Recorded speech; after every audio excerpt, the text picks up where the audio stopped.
Hello and welcome to another episode of Make Something Awful. My name's Richard. I'll be your host because I am the host.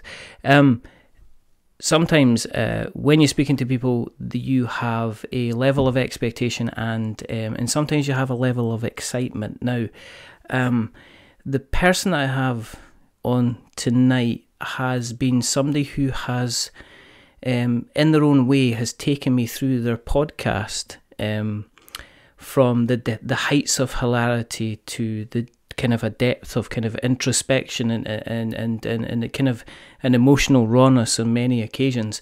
And try as I might, I could never ever see a connection in terms of the tabletop space. So to bring them on into a situation where we kind of had to say, have you ever looked at Monopoly? And they would have went, yeah, well, I guess I have. And that was the connection there. Then I don't think that would have worked. However, when a couple of weeks ago I was listening to this gentleman's wonderful podcast, and on a little kind of side track, they started to talk about kind of music, and then I thought, there's my hook. This is it. We're going to go all in. So this is going to be all about everything to do with music, everything to do with creation of music. Make Something Awful is, as said before, is all about people in a creative sphere and what they have done in their creative sphere regarding things that they are passionate about, the things that they love, and what's taken them from their very first to kind of what they are doing now.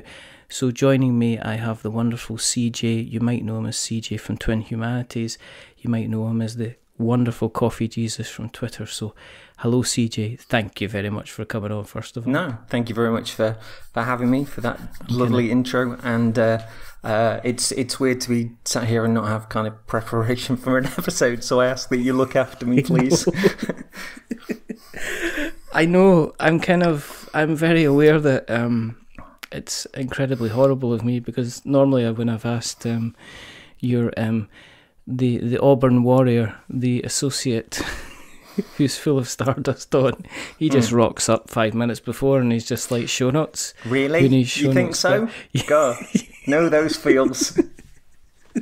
There's a surprise. But I know that you're a much more kind of measured and thoughtful soul when it comes to these things. So I think I'm kind of throwing you in the deep end with a kind of a baptism of fire. But I mean, we've had a bit of a chat before this, and it is a little bit of a shame that we hadn't clicked record earlier, because we were nattering away, and it was just like we should kind of do this, because we should kind of do this.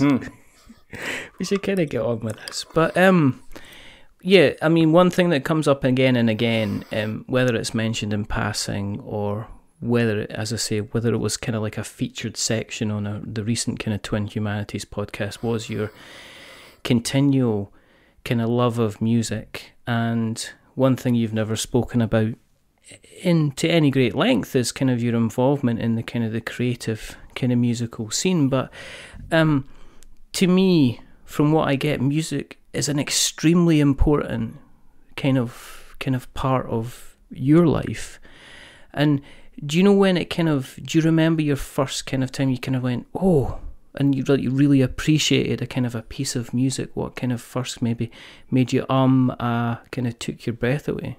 I mean, I grew up in sort of quite a musical family, in that my mum was really into like the Beatles and kind of Motown and stuff. My dad was more into Clifford T. Ward and Roxy Music and the Stones and stuff. And you know, as torn as my family was growing up, I can still think of like the I think it's Mantelpieces by Clifford T. Ward has this picture of the Mad Hatter in the centre, and I can still think of Sunday mornings with that spinning on. You know, those big stacker systems which were all in one, they got sort of the smoke glass door that went tink, and then and you pressed it in, and you know the smell of bacon wafting up the stairs and stuff, and you know, my uncle Michael was a big one as well.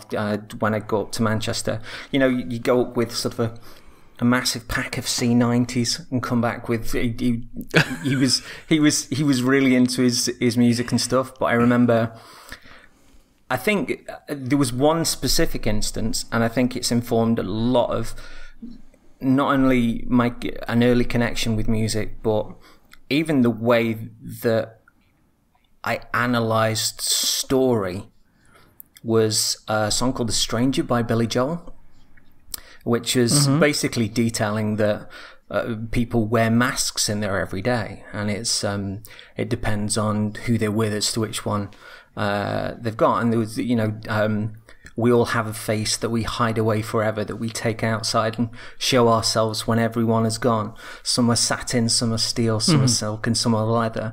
They're the faces of the stranger, and we love to try them on. And like as a kid, I was listening to this, and it just seemed like a superhero thing. As like, you put the mask on, you can become somebody else. It was only when I heard that like much later in life. And, it's one of those where you haven't heard a song for like a zillion years, and then it comes on and your brain's just, it's like, there are important things, like really, really sort of deliciously knowledgeable things that maybe you should know. But somewhere in a back room in your mind, the lyrics to The Stranger are still there. And you kind of start singing along, and just all the words coming out. But you're looking at yourself and you're going like, how is this happening? It feels like an out-of-body experience. And I remember listening to, like, say, that song through headphones, but I think the major point for me was the Commodore 64.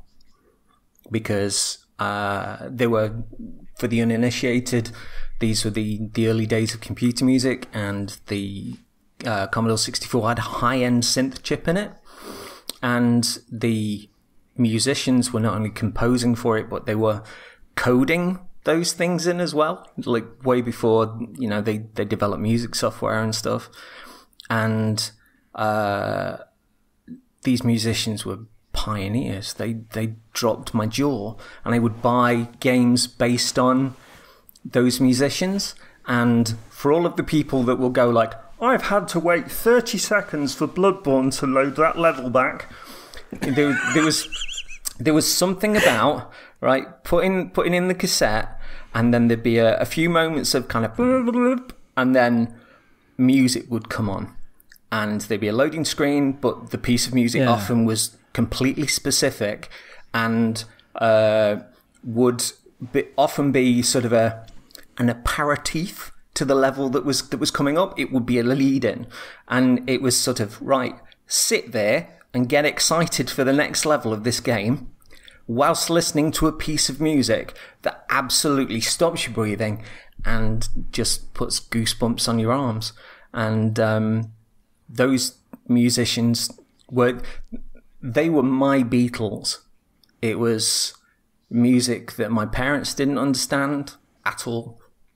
But it just, I played it to bits. And then sort of years later, like my friend Jeff had one of these, those caravan tellies that were, it's like a block, but there was a handle, and you propped it up on the handle, and there was a TV screen at the front, and then sort of a radio to the right of that. And then on the top, there was like a cassette player.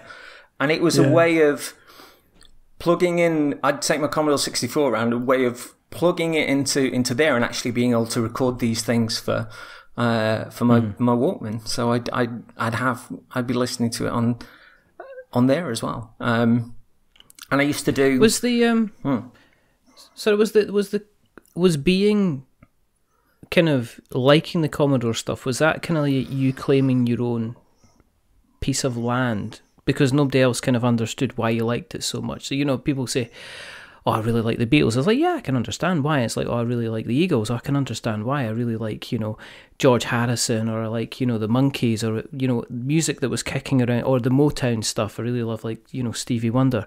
But if, as you're going into the 80s, you got kind of like the New Romantics, and then you turn around and say, well, I really like this loading screen from that song. Was it your own kind of piece of land that you could own that nobody else kind of had access to? I don't think when you're young, there's really that particularly a massive amount of tribalism in that regard, because you just absorb stuff.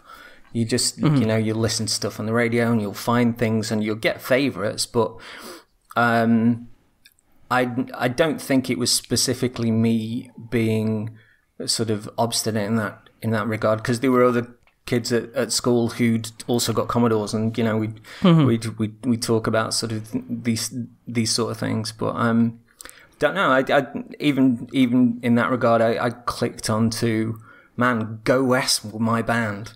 And I love that first album. And then they did a second album, which was a version of the first album, where they just pulled it apart. And if anyone remembers 12-inch remixes, it was essentially people, and it was only really a thing kind of in the 80s, where somebody would take a song and just break it apart, and they just have loads of instrumentals or extra choruses, and often these songs were better than the original. And the second Go West album just literally smashed the hell out of the first album, deconstructed it, and I remember listening to it and just going like, what? And I think maybe even looking back, that gave me an idea of dynamics, and I don't think I'd ever questioned form up until that point, but it did blow my mind. But I don't think it was even a purposeful thing. Just my mind was like, oh my God, and just reveling in the moment without particularly deconstructing it in that kind of way. I think it was, you know, a number of years later in band stuff that I kind of got a lesson in that. I mean, to me, I was a Spectrum boy.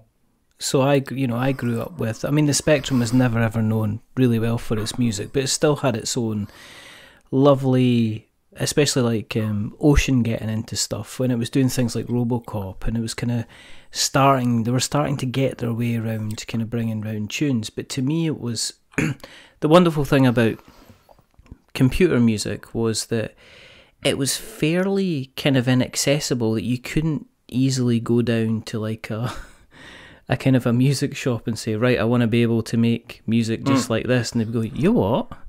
You know, I think that even the Casio keyboards kind of maybe kind of, but you could never kind of get the kind of the beauty of what you were getting out of the Commodore 64, and certainly certainly the Commodore 64. The Spectrum may be different, probably a good well programmed Casio. I don't know. They kind of got there with the Spectrum with the 128, because it shared the same sound chip as the Atari ST did later on, and oftentimes, whilst there were a lot of Commodore specific musicians like Rob Hubbard or Matt Gray, if you're talking specifically about Ocean, you got Matt Galway, John Dunn, who were doing really good sort of versions of stuff with the 128, and so it got there. And Ocean were a big one with me. I'd like, whenever I'd go up to, because my mum's side of the family is from like Manchester, and whenever I'd go up there, I would literally beg to just walk outside the Ocean offices, and just because I knew that somewhere they probably even weren't in at the weekend. But just sort of knowing that it's like, there's Santa's workshop.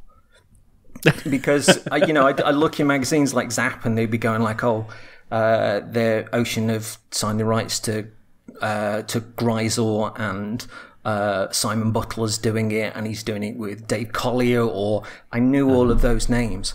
And yeah, so that was a big thing. But Ocean were amazing musically, whether it was, you know, Spectrum, Commodore, or whatever.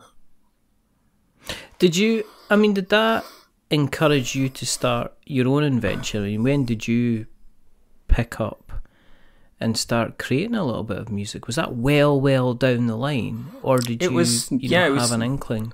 It was a bit further down the line, actually.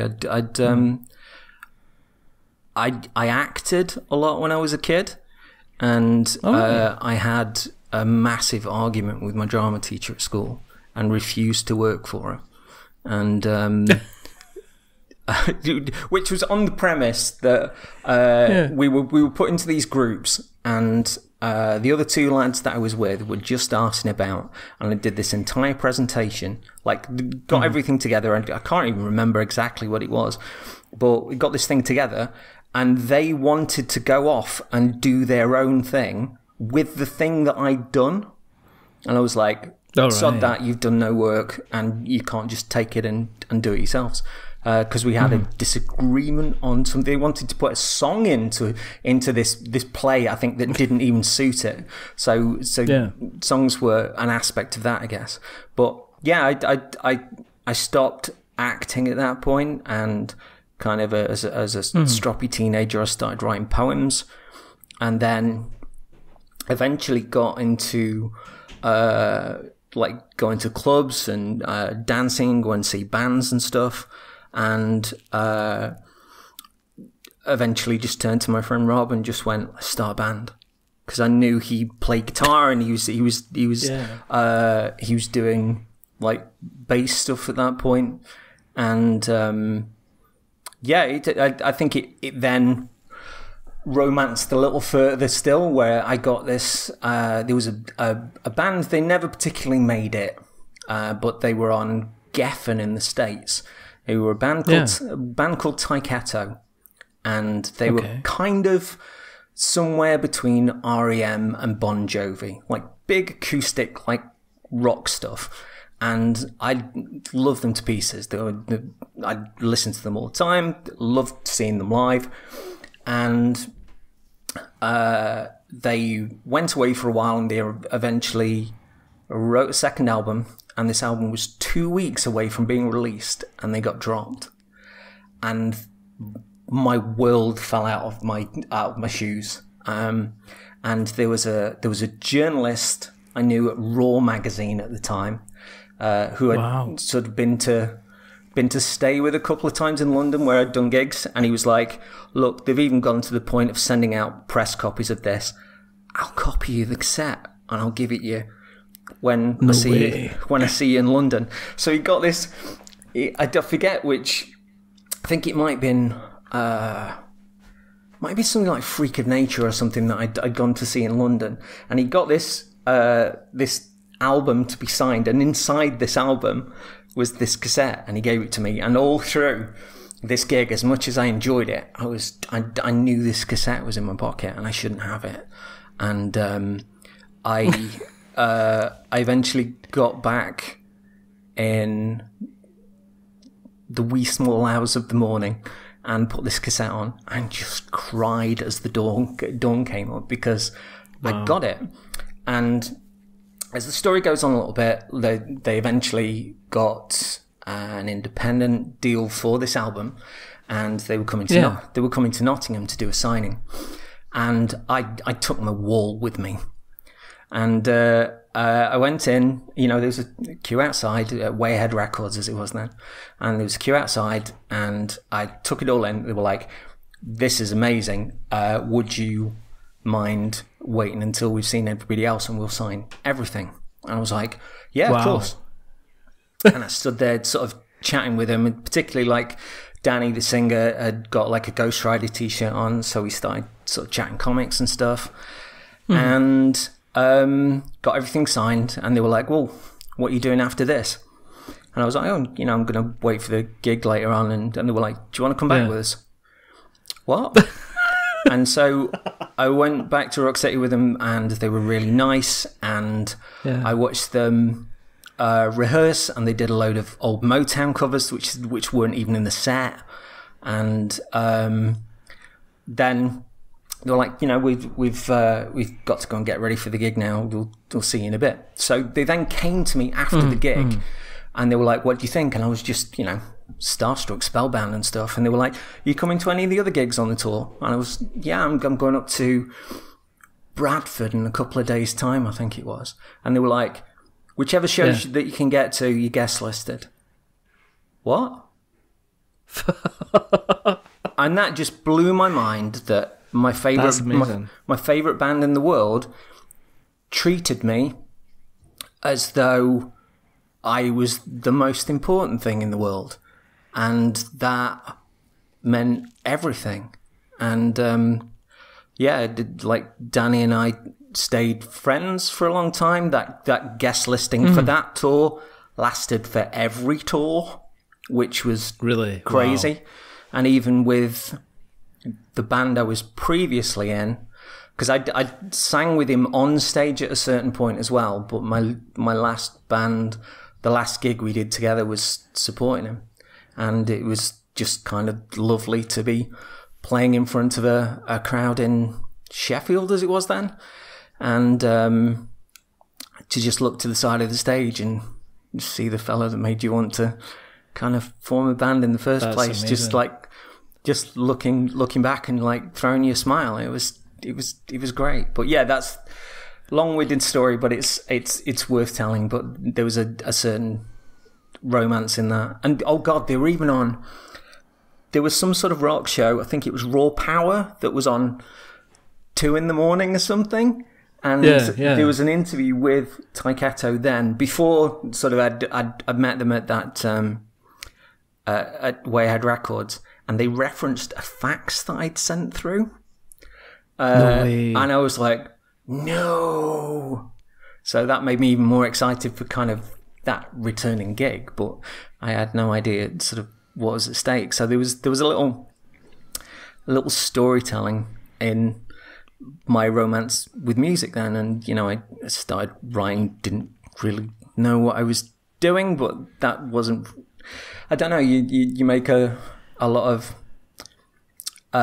full-hearted mistakes, I guess, when you first start writing, but I was in love with doing it. And then a little further down the line with Rob, who was playing bass at that point. There was a guy that joined the band guitar-wise who was literally like, this needs more dynamics. You need to step up to a chorus here, try pushing your voice a little bit more, and there were a lot of specifics in there where I was going, I hadn't really thought about that, but that instilled a lot of, right, this needs this needs this, and I think that's where my producer head came on, where I could laser focus into something and just, I don't know, disappear into my head, go full Rain Man. So how old were you at the time? I mean, were you kind of late teens, early 20s when this was all kicking off, or was this a little bit later down the line? I think the Taiketo stuff was probably about 18-ish. Wow. That must have been mind-blowing to be that kind of age and know that you're kind of on the guest list and you can just rock up at a venue. Because I know people that would, they would give their right arm to kind of be in that situation. Did you ever kind of feel a bit, kind of go, oh, I'm here. Oh, why am I here again? It was lovely, and the one hand, and I never took it for granted. But part of it was, the adventure. Like Rob had this old Vauxhall Chevette, I think it was, like saloon, metallic blue, called Bullet, and Bullet impossibly, it was his first car. It cost him about £100, and impossibly got us all around the country.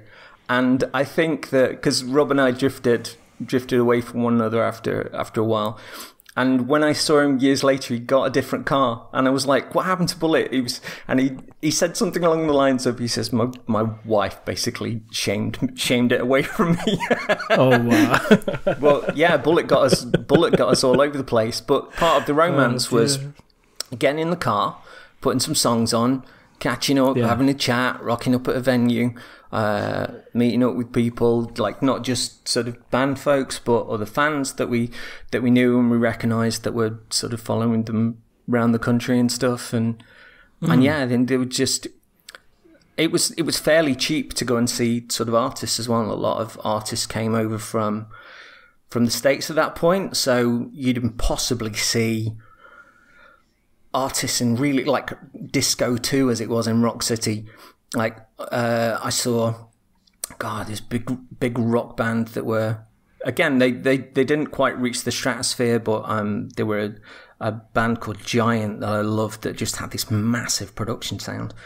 That rings a bell. And the singer-guitarist was a session guitarist and eventually went to be a session guitarist again. And I remember sort of after the band folded, I'd look in like Mariah Carey videos and he'd be in this hiding in this big jumper with an acoustic, like playing a solo and stuff. And he eventually became like a massive sort of country producer and did lots of stuff with like Keith Urban, and I think he did a Bon Jovi album, and we saw them in this tiny little stage in Nottingham, and they were phenomenal. They could barely fit on that stage with the keyboards and everything else, but yeah, we saw like Blind Melon, who the lead singer took his life, and he sang Don't Cry with Guns N' Roses. And, you know, there'd just be so many bands that'd be rocking up there. And the venue itself was fantastic. Even on rock nights, it's the only time I've ever seen a DJ play a crowd like a strategy game, where you got your mixture of people like your pop rock stuff, your grunge, your glam, like, you know, various different groups, and he'd tire them out. He'd have like crossover songs between those groups, but he'd basically knacker you out and then get you running to the bar, like smashing down drinks because you'd just been dancing, and then a different group of people would leap on the dance floor and stuff, and it was not. And that guy Andy Copping is in charge of Download now. Wow. But yeah, so it's good times, mate. Lots of friends. It's all changed, though. It's all changed. I mean, accessibility to gigs. I remember, like, seeing things like, you know, Oasis have... Because I was in Edinburgh at university, so I remember kind of Reef kind of turning off. I remember kind of, like, you know, seeing them being advertised. I remember Oasis's first days kind of, like, playing venues in Edinburgh. I remember meeting the lead singer of Stiltskin at the time, and I don't remember if you remember them. We had kind of like was it Ray, the boy's name was, and he used to drink in a pub in just off I think it was maybe George Street in Edinburgh, the same pub all the time, and that's what he did.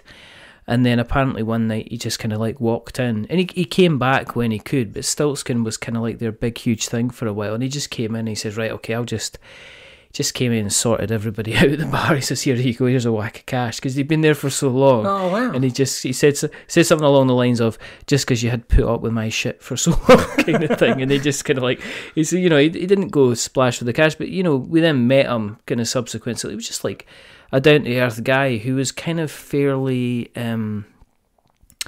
philosophical about where they were. He was kind of aware that they'd scored this huge hit with regards to the commercial, and he wasn't quite sure of where things would go. And I don't know I'm ignorant enough that I don't know what happened to them. They released their album. They did. That was back in the day where you could release an album and you could make some money. And I'm sure he did well at the time. I don't know what the guys kind of doing it, but Edinburgh was always this kind of hotbed, and there was always kind of bands kind of going around. I mean, one thing, were you primarily singing, or were you, you know, yourself then? Yeah, I was singing at that point. Yeah, I mean, I'd always say I'd always written sort of poems and stuff, but and you know, going back to what you were saying about the fella in Stiltskin, I think there's always sort of a degree of imposter syndrome within a lot of the most creative people.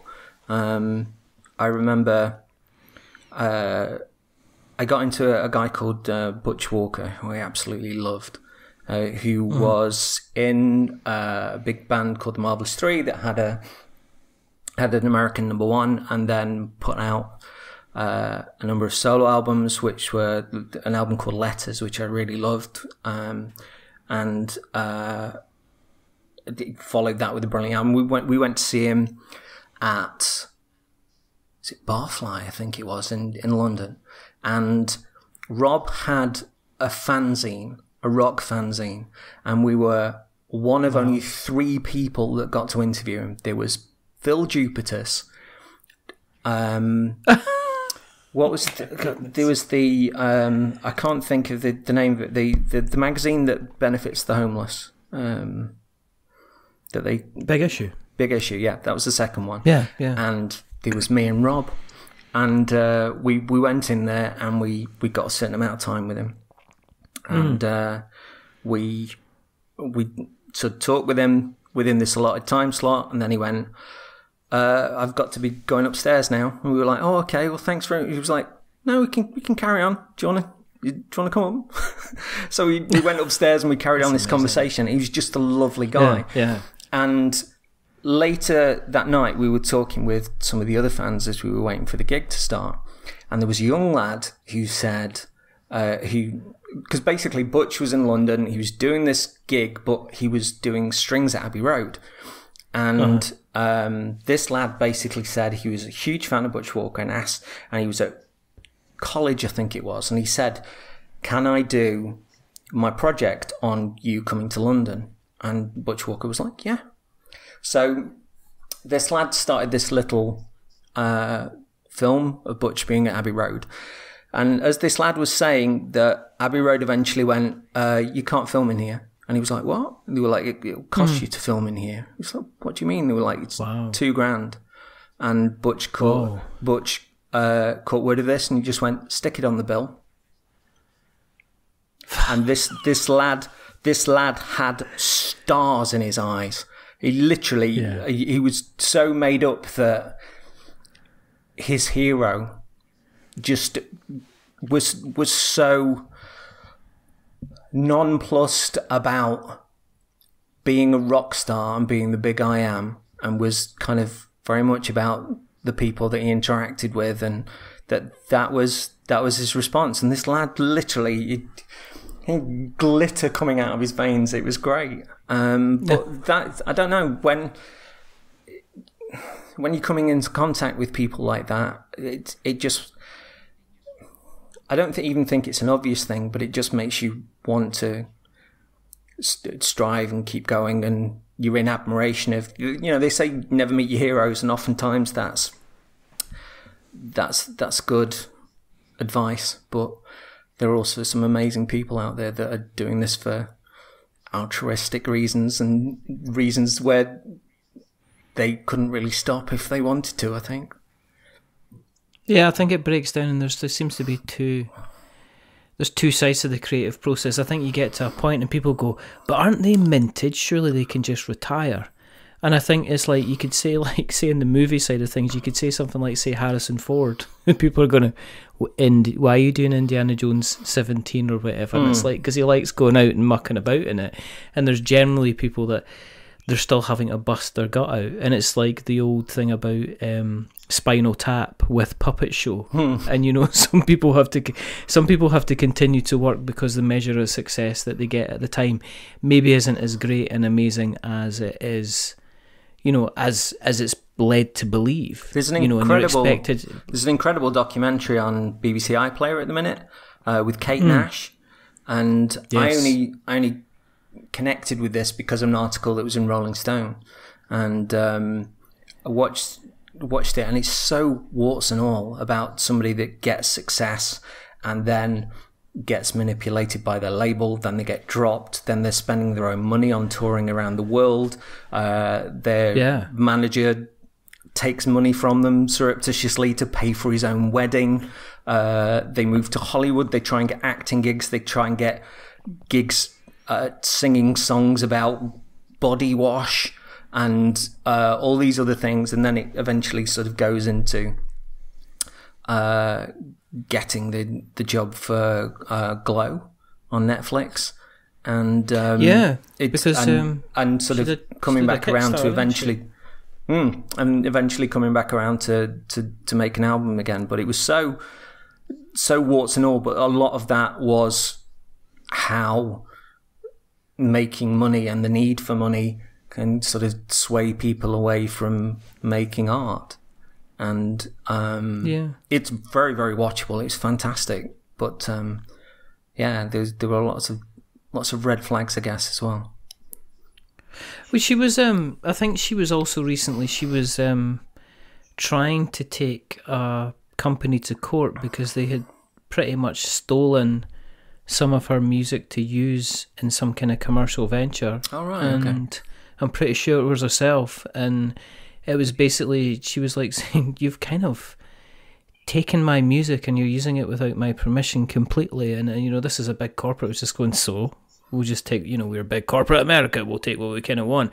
And the interesting thing was there was people that were kind of commenting, I think it was either an Instagram or Twitter post, to say that this is terrible, this is somebody that's looking for their first kind of their big break, and there were folk from kind of obviously from the UK going, no, this is Kate Nash, she's been kicking around for kind of like basically donkey's years, But I think it's always interesting as well with artists when the things that they write when they're destitute or they've not had a degree of success versus what happens when, I don't know, they don't particularly want for anything. And I know a connection that you and I had from the podcast where I talked about returning to music was the band Muna.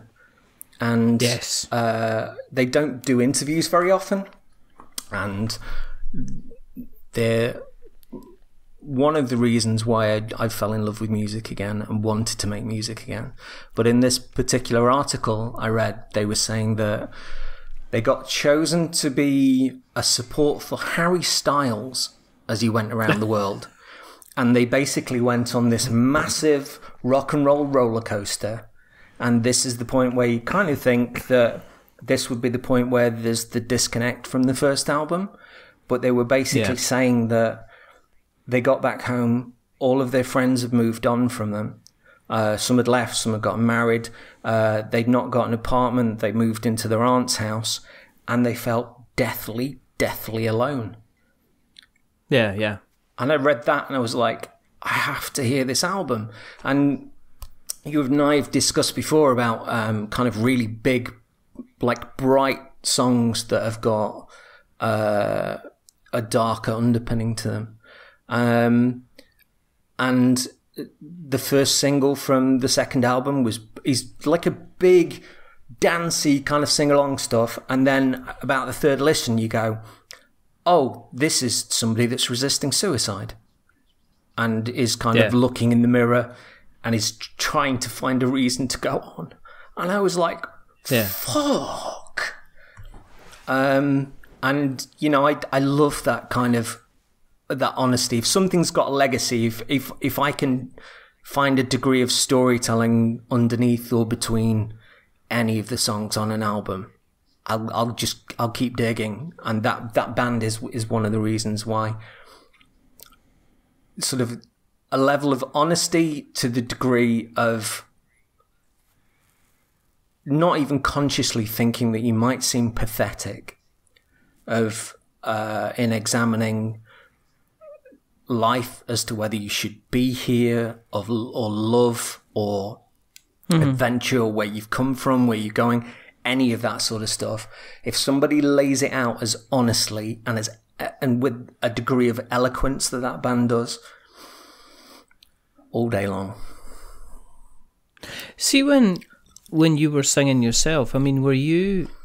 I mean, did you do like almost like a Stars in the Rise, and tonight, CJ's going to turn into, and did you turn into some kind of personality when you were on stage, or were you just kind of, if I'd seen you on stage, there wouldn't have been a discernible difference between you when you were just off stage and just finished? I mean, did you kind of project anything, or were you just kind of going, because you sound to me like you're a type of artist who would just project using your emotions. I wouldn't necessarily, you'd have to feel it in order to be able to sing it, if you know what I mean. I can't imagine you kind of putting on a big huge act. I think there was when you were going to, there's a degree of storytelling in it, and me losing myself in it and wanting to get that across. Particularly back then, I always had a thing for wanting to kind of prove how big my voice could be, and I got that in my back pocket for if I needed it, and I love to reach for it.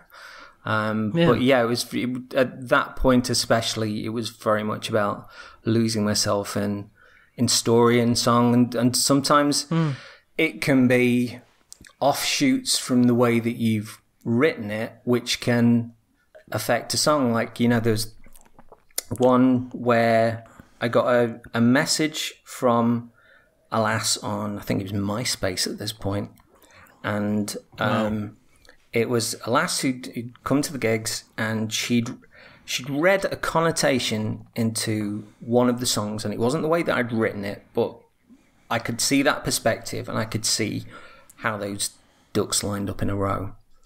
And she basically said that she was in an abusive relationship, and that he hit her, and every time she moved to leave, he'd tell her he loved her, and confuse her, and she'd stay where she was, and this kept on happening. And within this, the connotation that she'd heard in the song, she kept listening to the song, and she kept listening to the song, and she left him. And I read this message, and to have inspired the first inch of that movement, I still say is the proudest thing that I've ever done. And it was, you know, not even consciously, but that was always there in that song afterwards. And I don't know.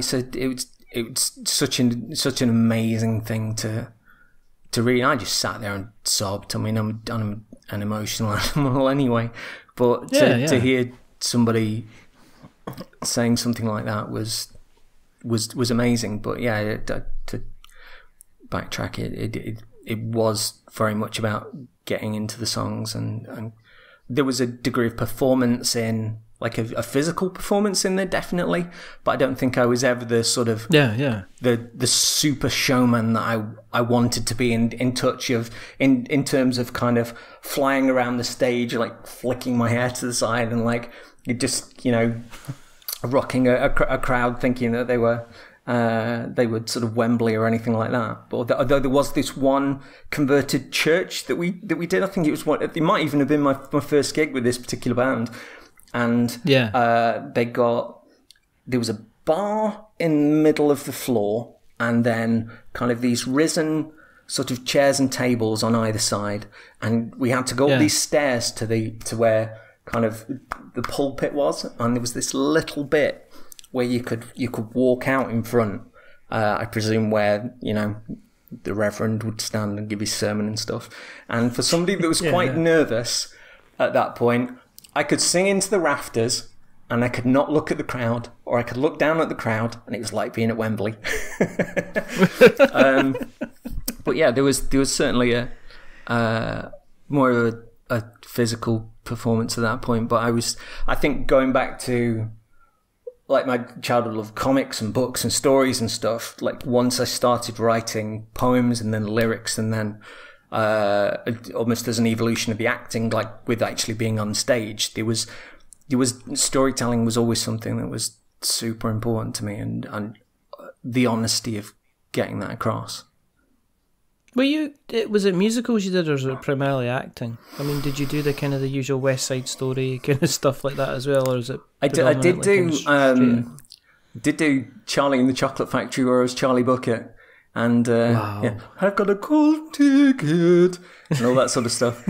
But yeah, it was never kind of, you know, I think my son's going to RADA. It was anything. Yeah. It was just me kind of loving acting. But yeah, it was just something that I enjoyed as a blighter, I think. And I mean, going forward, as you've said, is that the band eventually, you know, you stopped. There was something that stopped you from making music. Yeah, there was. And I mean, there was. It's a difficult thing to adjust at the time to that, to kind of like saying, well, I'm not going to be doing this for a while on a regular basis. I don't think I knew at that point that it was a full stop. I mean, there've been various sort of bands along the way, and kind of there was a few years between kind of that final band and, you know, the one that came before it. This one was, you know, the last that I was working with moved up north, and you know, had our own sort of commitments up there, and we ended up sort of drifting apart and stuff. But the connection, the great thing within that was we got completely different record collections. And what came out in the middle of that was neither her or me. It was just kind of chemistry. And it also meant as that went along, the weirdest thing was that often it was the stuff that she'd write lyrically that I connect with the most and vice versa. But it also meant for like amazing mixtapes. Oh, I think you'd like this band. I think you'd like this band. And we did a trip down south where I was going to visit somebody, and she was going with a partner like to another point of the country, and we were sort of splitting off at a certain point. But we got like 50 songs each, and we made however many CDs, and it was like one of mine, one of yours, one of mine, one of yours, one of mine, one of yours, CD filled up, start the next one. And we literally went all the way down south and then back again on these CDs, and it was great. Wow. But yeah, that was the fun part. But I guess with having that funnel for emotion, because of being able to write something down, and sometimes only realizing what you were trying to say later on. There was a point where I had like an attic flat, and I started painting the songs onto like big pieces of paper, and I'd write the lyrics out, and I'd cut them out and stick them over the top of like these paintings. And oftentimes I'd be lying in bed staring at these and just going, oh, so that's what I meant. So there's, it sort of spread itself out into other stuff. But with that gone, it was very difficult, because I think I didn't go to see any more gigs after that. I just stopped because I missed it so much. But you were closer. I mean, you were closer than what an awful lot of people, I would have said. Normally people that are going to gigs, I mean, for you to be get involved in guest lists, for you to be interviewing kind of people and stuff like that, and you're starting to get involved. Not just, there's a kind of the external fan culture, and then there's kind of reaching in slightly beyond that, where you're starting to kind of get the feel and the taste of things like that. And I don't think it was ever that mindful. I think I fell into that Taiketo guest list completely by accident, and based on a kindness. When we went to see Butch Walker, it was Rob who got the fanzine, and I was just there sort of chatting along with one of my heroes at the same time, and asking a few questions about productions that he liked and things and songs, and it was more kind of an inquisitiveness that I got on songs. So but I don't know, in the aftermath as well, I started writing books and doing something that I could purely control on my own, and would listen to movie soundtracks and game soundtracks, and go into a coffee shop on my day off, and I bought this tiny little netbook, which I've still got and I still use, and has never been on the internet.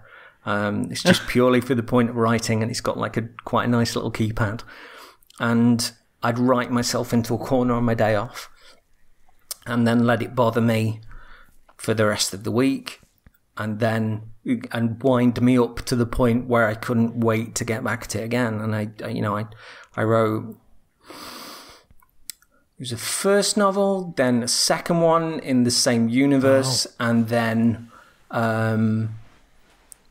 there was, most recently, there was me trying to do a sequel to the first one, and that was quite difficult at first, but was just me writing what I felt, I think, at that point, and going with whims. And then when all of that started tying together, that was kind of neat. And I pitched the first novel a lot when I was out of work, and thankfully I somehow managed to talk the chocolate teapot of a return to work company into letting me use their photocopier to photocopy numerous copies of my novel and use their postage to not only send them out, but include stamped addressed envelopes if they hated it. Oh man! So I guess I was trying to turn the charm on there, but I don't know. I was still super proud of that book, but nothing came of it. And the weird thing is that the next single that we've got from the band is something to do with one of those books, which in my head, when I figured it out, I was like, oh, I could do this. And it was a quandary that I got relating to the entire series of books. Within, it's difficult to try and figure out a villain these days for something. And there was always something that I was relating to that was sort of somewhere in the distance, which had this almost Robin Hood-like capacity to it, with like a myth that was twisted through generations. And I was never really quite sure what it was, even though I'd written something very, very definite in an old journal, which I found. But I still wasn't sure. And, when you've got leaders like Trump and like Johnson, it's difficult to form a villain when those people are in power. So there was constantly this question, and then in my head it just went, what is the thing that is kind of all destroying, all powerful? What if it's a song? And that's the point where I just went, right, and just like bombed out all of these lyrics and stuff. And I was like, oh yeah, that's really cool. So that seems like a way of letting that universe out into the world, which is one kind of cool thing. But I also wrote set lyrics that I'm really, really proud of a couple of weeks ago, and they were finished song-wise last night. And wow. And that relates to something that happens in one of the second books, and super pleased with these lyrics. And when I managed to get them syncing with the music in the way that I wanted to, it was one of those things where I was like, and I was saying to Luke, like, I was really getting into the zone with it. I had these things where there were a few points where I really wanted to belt things out, and then my neighbours came back, and it was 10:30. And I was like, and I was like, I can send you what's there. It's all there. I just had to pull back a little bit because I couldn't really sort of sky it and stuff.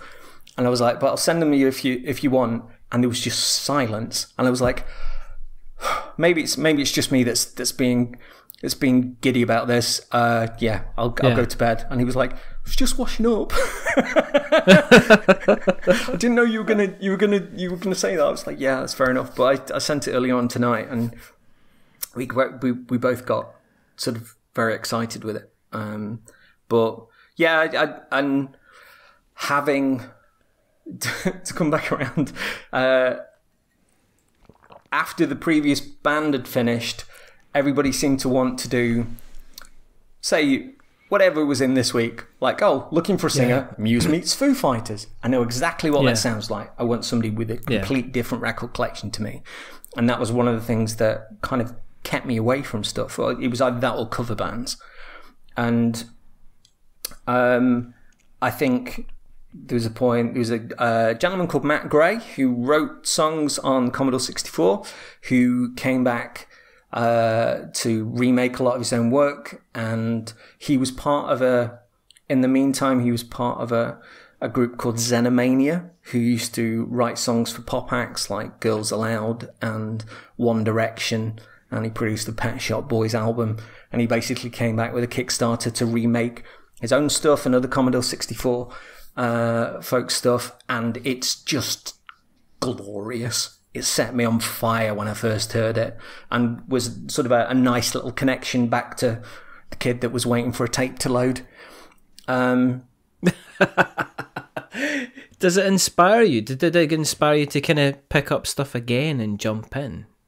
I mean, how do you write stuff? I mean, I guess this is, you're telling about, well, we just did this and just did that. At the point where I heard Matt Gray's stuff again with the Reformation albums, I was just sitting there and just literally goosebumps and giddy and just enjoying tones and things that I remembered, things that I didn't, and just hearing them in a whole new way, but having that connection back to being a kid. So there was that sort of that line of string, that sort of, there was a can in the real world, and then there was a load of string back to another can, sort of when I was a kid, and there was a connection. We were talking.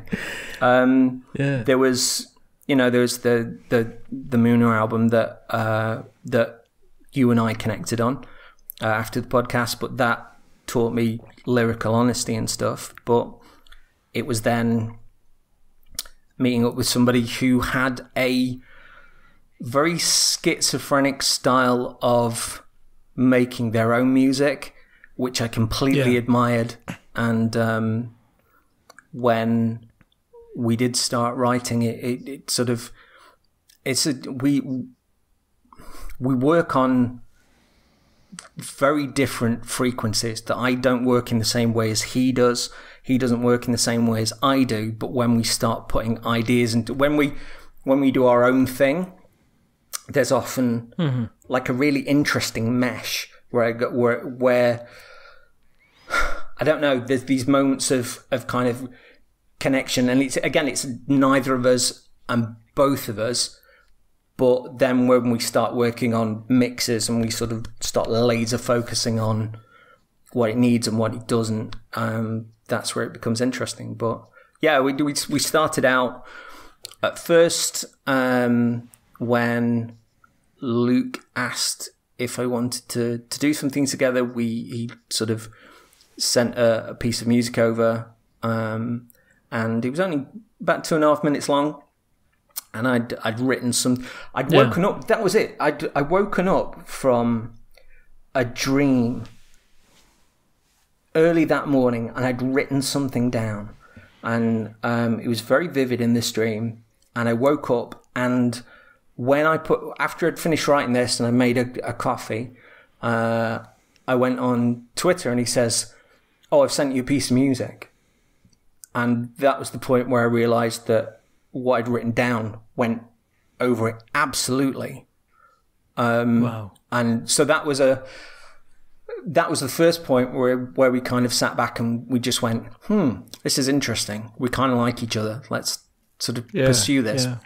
And he'd send me pieces of music, and I'd be, the art of sort of writing lyrics for me is, I'll go out to a coffee shop I've got a beautiful journal. It's like sort of thick, almost card-like pages, like papyrus. It's amazing. And I've got these glitter gel pens, and it's like writing in magic on tome. And I've got very unusual handwriting anyway. I was told as a kid that I couldn't write in capitals. I had to do joined up writing, so I did joined up capitals. So my writing is sort of quite swirly, but it's like, what mood am I in for writing these lyrics? And it's like a mood ring. I'll just pick, this one's going to be quite emotional, purple. So I write lyrics in a coffee shop and listen to music, and then I'll have that little netbook there, and oftentimes it's taking what's on the page and then putting it into a Word document. But I'll be very mindful of not just alliteration but punctuation, like putting full stops in here and there, and just thinking where I can pause and add drama and stuff like that.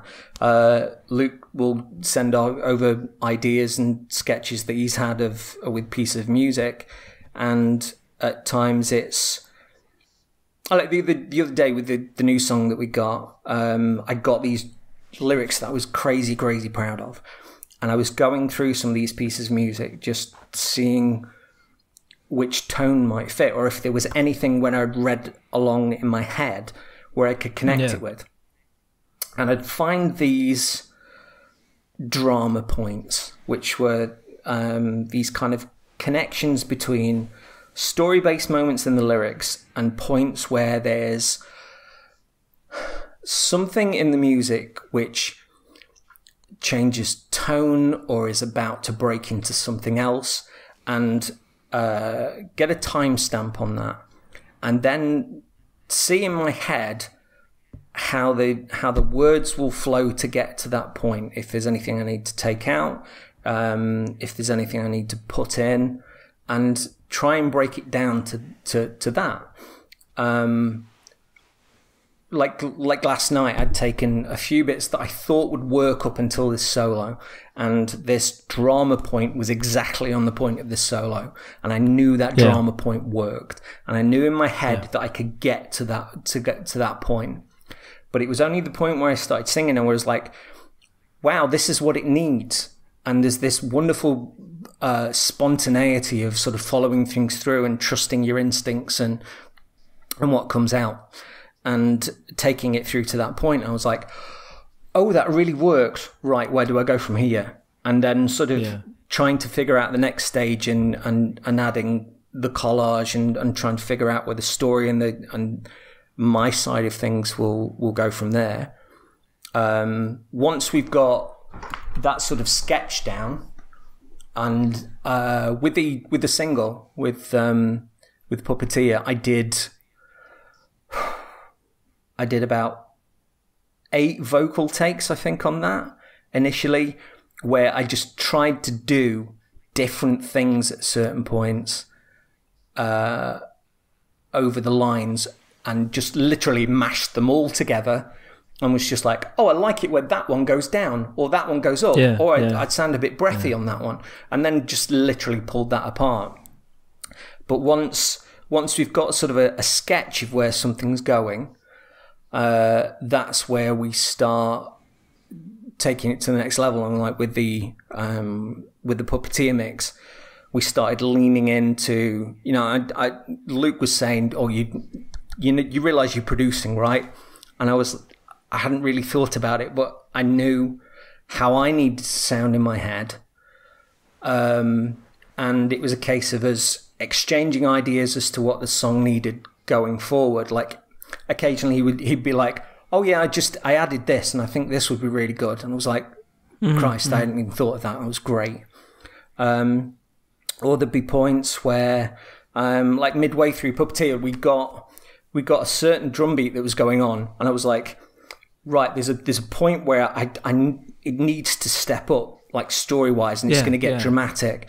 In the Air Tonight, Phil Collins drums. It needs that and like really like a thumping. It needs a heartbeat, and it needs to be sort of going forward from there. So we got that, and then there was the issue where we got to a certain point before the solo, and I was like, it's a mad idea, but we've got these sort of two worlds colliding in the song. I'd like some Japanese in it. And so I asked my friend Kai, who sent me this amazing email, like super detailed, of like, what do you want? Do you want it from kind of a boy's tone, a girl's tone? Do you want it quite robotic? These things translate, these things don't. And even in, like, we got, give me the name of the Puppeteer. I need the name of the Puppeteer, but the Japanese version that follows that, because it isn't a literal translation, is almost the step on, which is who the hell is the Puppeteer? So that's what the Japanese is doing in that point. And we sort of tried to mix in those keywords just to kind of have that something different. But it starts off with the word grenade and then grenado, the Japanese. Yeah. But grenado was hitting where the drum fill was. So we had to, and this was the last thing that we had to figure out with the song. We had to pause the drum fill so we could get like grenado out and then do the drum fill and then move on. And then Luke was like, "Oh yeah, I did a little thing with the solo, which was just to move it around a bit." And that's where he just starts spinning it in the head, and I was like, "Oh, it's really good." And it's kind of that back and forth of energy and ideas and concentrating on storytelling, and it not being about ego, it being about what does the song need. And we got it to a point where we got a mix that we were both super happy with, and it went through to mastering, and they just blew out the mix entirely. Like the vocals were screechy. We not got like the warmth or the balance or anything that was there. And Luke was like, "I'm going to learn mastering. I'll figure this out." So I was like, "What?" He was like, "Yeah, I'm good." And then he came back to me later. He's like, "I've got 2 mixes for you. I've called one soft and one like pop, I think it was. See what you think." And he rescued it. And I mentioned earlier about the level of sort of schizophrenia in the songs that I heard early on, which I completely admired. Just lots of different influences and tones and ideas and creativity, but it coming through in a whole. But the lad's a joy to work with, and there's no ego there, but there's a definite, like, a confidence between us, and as both sort of hyping one another up, of going like, "Oh, I've done this. Oh, I've done this. What if we did this? Oh yeah, I did that, but I also did this as well." And it just makes it so, it's so energizing. And when I listen to music now, I'm having a different relationship with music, because I'm just reaching deep into it, and it's moving me in like crazy ways. And I got stupendously into K-pop, which has been amazing. And I sent you a few songs earlier on, just as kind of home. Just there's a gloriness about them. There's a gloriousness about them, in the fact that they're completely kind of, we're entertaining you. Hello, no, we're entertaining you. We don't care if you don't understand the lyrics.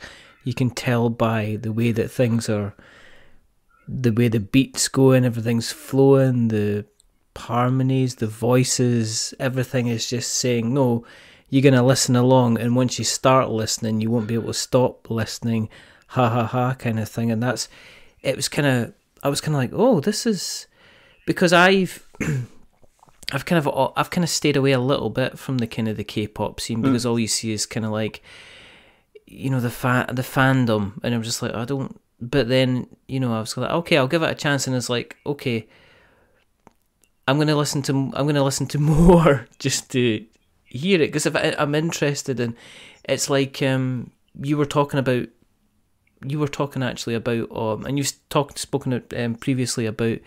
When you're talking about Kamen Rider or films that you've been watching, and how having a non-Western take on a film, a piece of music, anything like that, you can get different beats coming in, if you know what I mean, that can sideswipe you, and where you expect something to kind of go into the quiet bit or go into the loud bit or go into the crescendo, it goes in a different direction, and it almost like yanks you along, and you're going, oh, yanks you along with it in a completely different direction, which is sometimes not what you expected. Well, I find kind of thing. I find that from one of the podcasts that I do love a lot of Asian entertainment. I did the world cinema section for a newspaper for a while when I worked in newspapers, just like the Saturday home release stuff. And I was writing for it because I loved the editor, and I wasn't getting anything other than free movies, but that was fine. And I got into a lot of filmmakers that just changed the way that I thought. But also, the entertainment generally doesn't seem to be the same arc of beat points to get to the end. It's not like bit of foreshadowing. Oh, look, that's come around again. Here's the moral of your story, end. And even in, the current Kamen Rider Zero, it's the first one that I've shared with Paddy, and Paddy's kind of in on the ground floor, and he's craving every episode like I am. But there's points in that where it feels like they will introduce something where you go, you're going to address that about episode 37 or something, and they address it in the same episode. And they're not afraid to... It's very much the comics that I grew up with. They're not trying to be relevant and grounded in the real world to an adult audience with an expendable income. quite happy to be aware that they're going to be watched by 10-year-old kids. And I like that, and the way that they can play with tone. They can make you laugh, they can make you cry, they can there seems to be this element in the storytelling where everybody's having fun. The people that do the choreography are having fun. And but in many ways it actually feels, this current series in particular feels almost British. It feels quite Star-Lord 2000 AD, and having that real almost British sense of humor of like taking the piss out of itself. But it means that with this full paint box of colours on show, you don't know, it becomes unpredictable, that you don't know what they're going to reach for. And it means that, you know, if you've laughed with a character and they've been silly and they've been serious, like if something tragic happens to them, you are going to cry your eyes out because you know them like people. And it feels, I love lyrics. I love storytelling. To remove myself from that and lose myself in music to a degree, and performance within the K-pop stuff is amazing. There's a lady that I showed you a song for, a lady called Cacophony, who is incredibly creative, and she really puts me in a mindset when I'm writing my own stuff. But she returned to music, that song that you listen to, she returned to music because her mum committed suicide, and she was trying to figure out, she was trying to process it all through song. And that's why in the song that you heard, you can hear those spiraling pianos that kind of are very disconnected from the song, and the way that her voice breaks and stuff. But there's parts in the video where she's singing and then she's not singing, and it's a mother that's behind her. And I think the last, there's a lyric that comes up on the screen at the end where it goes to black, which, if I remember rightly, is "Your breath is my breath." And hearing somebody try and process something like that through song is inspiring. But then it can go to somebody like Taemin, who is just, Christ, he's like a cross between Michael Jackson and David Bowie. He's like incredibly androgynous. He moves like a snake, and there's a filthy bass line in those two songs that I sent you. That was slapping. I was just like, I was listening along. I was like going, I mean, this is what I've like rewind it and start again, because it was like comes in, it goes, and you're just like, oh, okay then. I mean, I didn't expect that. In Move, like the first one that's there, he's singing to the camera, and it's in the rain and stuff, and then this sort of stabs of this bass line, and then the camera moves to a wider shot where he's about to dance, and it just goes straight into it, and then the bass starts to move, and the dance it just flows, and it's mesmerizing. And the video to that one is kind of part Blade Runner, it's phenomenal. And I've even seen those isolated dances in widescreen beyond the video, and they're astonishing. And there was one to Move with Taemin that I'd sent you, and then there's NCT 127 and Superhuman, which is just a massive pop song with a chorus that's in the stratosphere. But you look at all these videos as well, and the videos are an absolute art, and there's a feeling of kind of something quite 80s about it all, with like the different coloured hair and the makeup and the way that they move. I find it spellbinding. And I've watched quite a few reaction channels. Like there's a channel called React to the K, which is classical musicians listening to K-pop songs and explaining what's going on structurally, and that is really weird compared to Western songs a lot of the time. And that's how I ended up finding a lot of artists as well. And it's a fascination. But man, those Taemin songs in particular, I can't stop watching those videos, and I can't stop listening to those songs. And it was the first time today where I'd sat in a coffee shop and I got really good headphones on to listen to those songs rather than just watching those phenomenal videos. And I just sat there and it just felt like I was pushing my gravity down through my legs into the arse of the chair, and just sort of just steadying myself and trying to look human as I was just that bass line. My God. But yeah, it's weird having a love of lyrics, but then being transported out of it to somebody singing mostly in another language, and I suppose deciphering emotion and intent and structure of songs and all of those stuff at the side. But it's a continual fascination to discover someone new or something new, and so there's a kind of ravenous desire to find those things.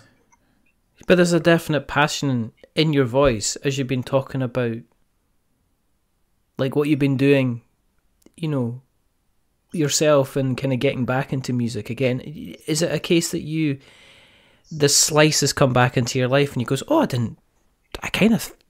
I knew you were there, but I kind of forgotten how delicious you were, and yes, I'll have another slice of this, and yes, extra cream please, Vicar, kind of thing. Did you, I mean, because you definitely sound like there's a passion that's kind of jumped back into your life again, the music's back again, and you're just like saying, no, this is the right time, this is when these things are kind of happening, and you're just running with it kind of gleefully, and you seem to be, you know, already producing some really good stuff, and we kind of want to hear kind of like what's kind of going to go down the line. Do you feel kind of you've got a focus back, that you've kind of, you know? I think on the one hand, I'm walking taller than I have in a long time, and it's been a difficult decade since that last band. Those who know me and know the podcast, the last 5 years have been very difficult, and passing a number of things that happened, and even, you know, overcoming desire and anxiety and depression, all that kind of stuff. It's all in the mix. But part of not returning to music earlier was I just thought I'd said everything I needed to say, and within discovering that desire to write again, and having such an amazing collaborator. Like, genuinely, I think the world of the bloke, and think that he's crazy talented. But he's a real pleasure to work with and to strive for and to strive with. But it's definitely a part of my life which was super important, that I missed like crazy, and I knew not to go near it.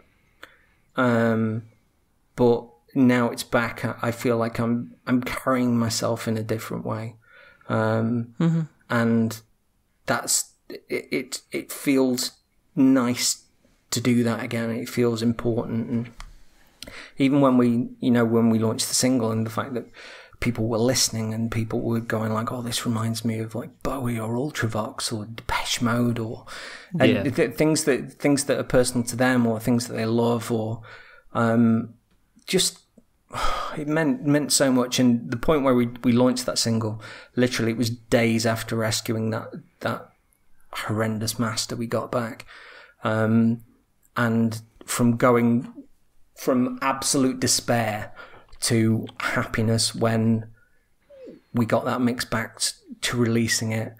And still, you know, there's still that kind of, I wouldn't call it sort of a definite frustration, but of wanting to get it in front of more people, but knowing that the reasons that we're doing it is because we're enjoying making this stuff and figuring it out, and it's nice to kind of bound back and just go like, Christ, I wrote something I'm really proud of today, and I think I've got something for it, and you know, then sharing it, and then the ideas like pinging back and forth and stuff. If the stuff that earns the pennies to pay the rent and stuff is the necessity and the drudgery. It's nice to have this bookend on the other side of it where I can just reach in and kind of make stuff that I'm proud of, and it makes a difference to my, to my everyday and my being and my sense of self. Hugely, really, really. And the fact that everybody was super kind about the single and enjoyed it as much as they did.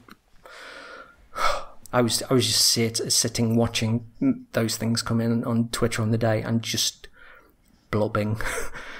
Because it was, from going from that mixed stuff through to release, and from crisis to happiness to putting it out there, and just hearing that people were giving it a whirl was just lovely. It is.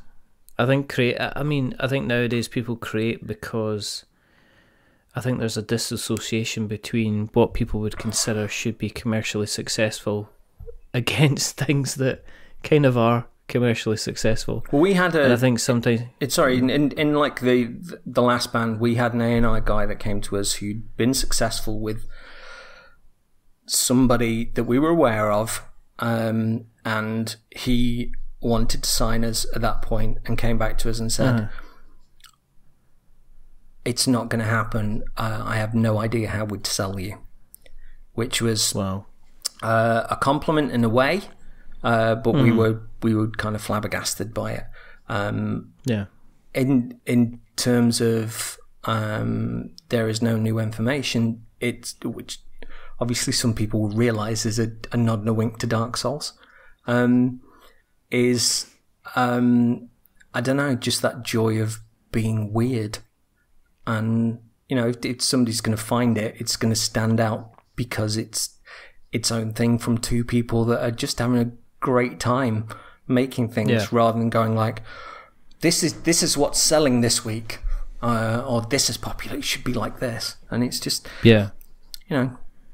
that's not the reason to do it. Plus, as I was saying previously, it's great to get those musical sort of back and forths going. I discovered Perfume and Capsule, like J-pop stuff through Luke, and I think one of the reasons that I've been playing so much Destiny 2 is literally so I can go through a 52-track best of Perfume album, which the guy behind it has remastered, because every single one of them is a fucking banger. And there's a point where I have to stop and do dances when I'm in like strikes and when I'm going through levels, just simply because there'll be a point where like Chocolate Disco comes on, and I'm like to just stick the dance mode on, and chocolate or disco, and I'm just grooving, and I don't know, it's fun. I'm rumbling, but yeah, it's great. I mean, it's part of the philosophy. I mean, I've always believed that getting out there and doing something and worrying about whether it's going to be any good that's just, you just have to get out there and do stuff, because you never know. And that was the whole point of the show, was speaking to people like yourself who have just got out and just done it, and are just going to continue to do it. And sometimes it's creating because there's a lot of people who can't. And having the opportunity to put something out there is a very good thing, and more people should kind of be doing it.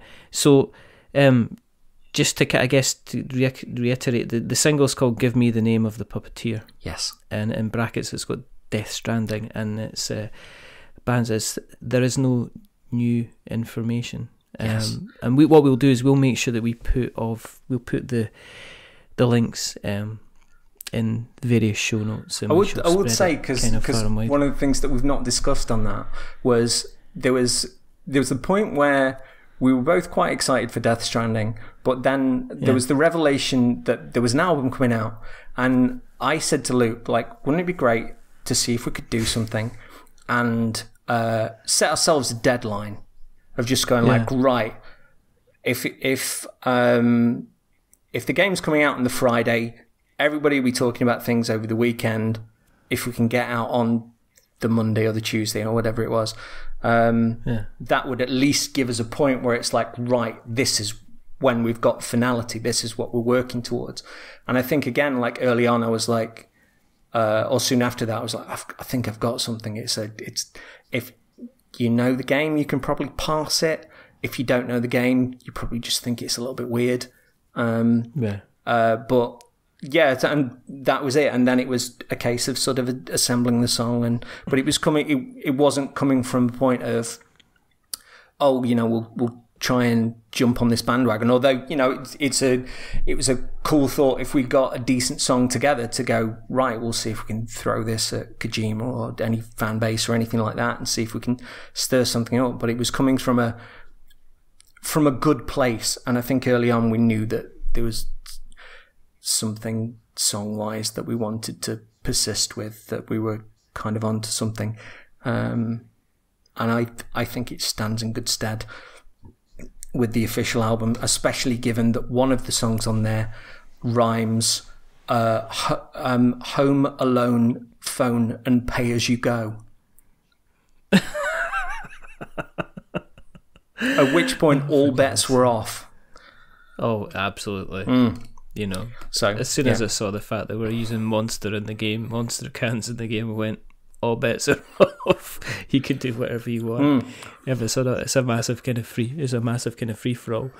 I mentioned at the top of the show that you are part of a duo of one of my kind of favourite podcasts out there that deal in two sides of a familiar geek story. One of them is anything video game related, and you talk about various video games, and you've got the other side of the story, which is you're talking about popular culture that you guys, you and Mr. Daddy Stardust, I think we should call him, kind of enjoy, which is Twin Humanities, which I am just going to say it is a fantastic podcast, which is full of passion, full of joy, full of wonder, full of just extra little bits that make you go on little internet searches for various things that are out there that you didn't realise that were out there.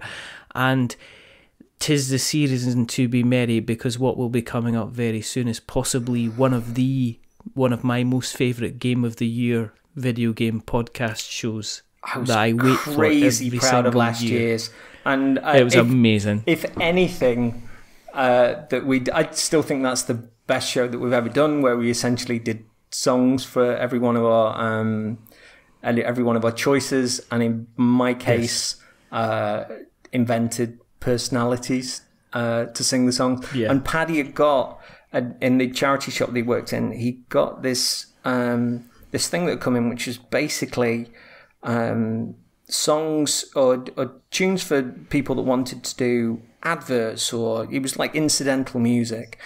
And he'd sent this over a while ago, and we'd spoken about, like, you know, it'd be fun to kind of do something with this. And then I think there was certainly a momentum in doing that, of just going like, it's been a while since I've sung before, and that was kind of fun, even if I was doing kind of a Cockney guy singing about Tetris. I just thought it was hilarious. It was. We had such a great time on that, and we super proud of it. But with the shows, Twin Humanities, Dark Souls, and anything that's vaguely Dark Souls related, and then other humanities can be anything from movies, TV, books, music, all that kind of stuff. So yeah, I think we probably avoid a lot of the coarser aspects of the Dark Souls fan base, because we just chat shit, we like each other, and we probably have absolutely no clue what's going on and get things wrong all the time.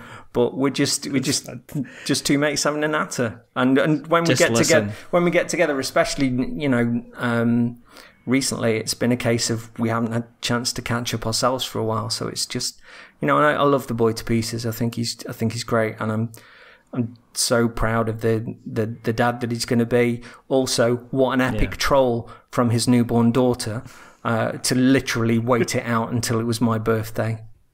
She'd not even met her dad, and she was already throwing that stone across the river and watching it bounce across the lake. Well played, amazing. Violet. And well played. Well played. Yeah, absolutely. Absolutely. Thank you very, very much for coming on. This has been a pleasure. Thank you for listening to me disappear into my head and kind of trying to pass stuff that's just glitter in my veins. Just love it. Fantastic. Just if people want to keep an eye on you on the internet webs, where can we find you on the internet webs? You can get me at Coffee Jesus. That's with a Z in the middle of the Jesus bit. We're at Twin Humanities, or you can get to the music at No New Info Music on Twitter, or if you go to Spotify, Apple Music, any of those, No New Information, and give me the name of the puppeteer, so you can stream it, or as some folks have done, buy it, which has been remarkable. Yeah. Who knew that was a thing? And thank you. You can do that. Excellent. If you want to keep an eye on what we're up to, you can go to our Twitter is the main thing that we live on, which is you can't fit full lovely words on Twitter, so it's something awful. So that's at something awful. If you want to send us an email, if you have listened along tonight and you says, well, I'm in the creative person and I would like to come on, and we'd love to speak to more people who are involved in kind of creating anything at all, and if you'd like to have a chat, then please jump on board and say hello and we can get you on the show. But you can email us at makesomethingawful@gmail.com. We've got our website, which is makesomethingawful.fireside.fm. So come and check us out. The previous episodes that we have, we had an architect on, we've had an author on, we've had a teacher on. I mean, there's no bounds to people who are going out there. And remember, the main couple of things is that, things like, your first Long Island iced tea, it probably will be awful. Your first attempt at, stained glass windows will be probably pretty awful. Your first attempt at laying laminate flooring is going to be pretty awful, but you can't get to your 50th until you get what we'll say in that regard, sorry, I'm going to disconnect you from this because it's just reminding me of something, but there's I'm a really big fan of Haruki Murakami, and there's a bit in one of his novels where this guy is reconnecting with people that he knew, and he goes to visit this girl, and she's moved to Finland, and she's got a couple of children now, and she's married a Finnish gentleman. And at the point where he arrives, like he meets the husband, and the husband's talking about her, and he says that they've got like a kiln in the house, and he's always done pottery, and she does pottery as well. And he said that the stuff that he does is very polished, very very refined. He's been doing it over a number of years. He knows what he's doing. He knows what to look for, and there's a perfection there. He said that the things she got into it because she was curious, and she does it out of love. And he said that the things that she does are imperfect, but within that, there are moments of honesty, and there are touches which he never could have made, which are more resonant to him artistically than anything, but they're also resonant of the woman that he loves, and he sees that in everything that she creates, even subconsciously within this pottery. So I don't know, that sticks out within that regard. So I apologize for the interruption, but it stays in my mind, and I think it's so beautiful, and also what a wonderful way to speak about the enigma of somebody that you love through something that's near subconscious. I just think it's gorgeous. It's lovely. I feel that my analogies are rubbish. And on that note, thank you again, CJ. No, it's been a pleasure. Thank you very much, my friend. And for everybody else, thank you for listening. Remember, tell people about us. It's one of the ways that we get our show out there. But until the next time, remember, make something awful, and goodbye.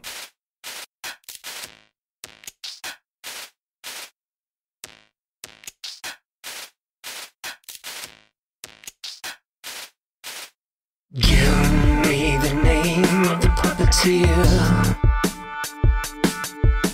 Who do I speak to turn all of this around? I feel I'm walking with the inside out, the outside in, and all I know is the loneliness of the lush green fields, the kiss of rain, such horror in the mire, unseen hands, and holding my breath, way beyond my lungs giving out, lost like a child in the holidays, shark-toothed rocks, the sunshine's ray. I rely on that core of me, beyond all adult and reasoning. I need the name of the puppeteer. Give me the name of the puppeteer. Flick a flower, don't dare breathe. Flick a flower, don't dare breathe. Flick a flower, don't dare breathe. Flick a flower, don't dare breathe.